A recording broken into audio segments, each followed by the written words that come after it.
AP fact check: did Trump think mail bombs were liberal plot? Washington. For the blink of a tweet, President Donald Trump gave subtle credence to the notion that bombs mailed to Democrats were actually a ploy to hurt Republicans in the election. That flew in the face of known facts in the episode, just one example of reality being twisted in the House of Mirrors, otherwise known as the final stretch of the election campaign. A look at some of the rhetoric of the past week. Political violence. Trump: Republicans are doing so well in early voting, and at the polls, and now this bomb stuff happens and the momentum greatly slows. News not talking politics. Very unfortunate. What is going on? Republicans, go out and vote. Tweet Friday. The facts: his use of bomb in quotation marks lent weight to conspiracy theories that Democrats and CNN were targeted as part of a liberal plot to drum up voter anger at Trump and fellow Republicans. There's no evidence of that. Trump's tweet bemoaned the diversion of attention away from the campaign by news organizations that shifted priority to the attack. Given Trump's vow that no effort would be spared to bring the perpetrator or perpetrators to justice, it's questionable whether the president actually believed the theory he seemed to be subscribing to in the tweet. Later Friday, police arrested a Florida man who was a fervent Trump supporter and accused him of sending more than a dozen mail bombs. Trump hailed law enforcement for acting so swiftly against terrorizing acts he called despicable. Trump, on the discovery of pipe bombs targeting prominent Democratic politicians and CNN, those engaged in the political arena must stop treating political opponents as being morally defective. Wisconsin rally Wednesday. The facts: Trump specifically calls out opponents as being morally defective. He called Democrats and other opponents of Justice Brett Kavanaugh very evil people. He has routinely described Democratic Representative Maxine Waters as low IQ. She was among those targeted by pipe bombs in the mail, as was CNN, prime among the news organizations he calls fake and an enemy of the people in his stump speech. For much of his political career, Trump has often embraced deeply personal attacks against his opponents. During the 2016 campaign, for instance, he repeatedly encouraged supporters to physically attack liberal protesters, offering to pay for their legal bills. His recent rhetoric has sometimes turned darker. The Democrats are willing to do anything, to hurt anyone, to get the power they so desperately crave, Trump declared at a Minnesota rally this month. They want to destroy. He also praised a Republican congressman from Montana for body slamming a reporter. Tax cuts. Trump: we're going to be putting in a 10% tax cut for middle-income families. It's going to be put in next week, 10% tax cut. Kevin Brady is working on it. We've been working on it for a few months, a 10% brand new, and that is in addition to the big tax cuts that you've already gotten. But this one is for middle income. Texas rally Monday.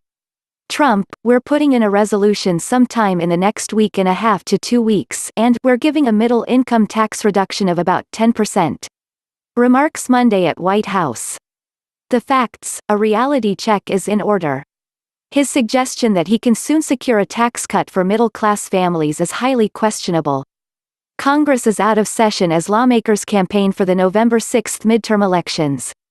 When pressed about when a bill can be approved, Trump insisted that we'll do the vote after the election.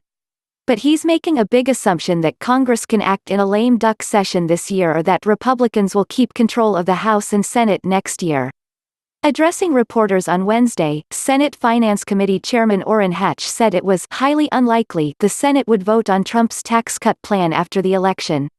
When asked if it could pass, he said, "I've seen miracles happen before." Coming so close to critical elections, the tax proposal appeared to be more a tacit acknowledgement by the Trump administration that the $1.5 trillion package of tax cuts passed last year failed to deliver the political traction that Republicans had hoped for. So he's dangling the prospect for more.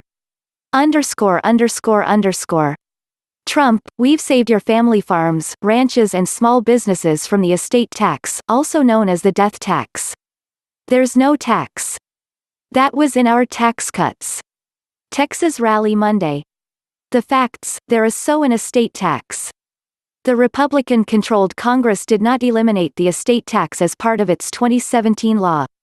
Rather, it increased the tax exemption, temporarily, so fewer people will be subject to those taxes. There also wasn't much that Trump saved, since very few farms or small businesses were subject to an estate tax even before the 2017 law.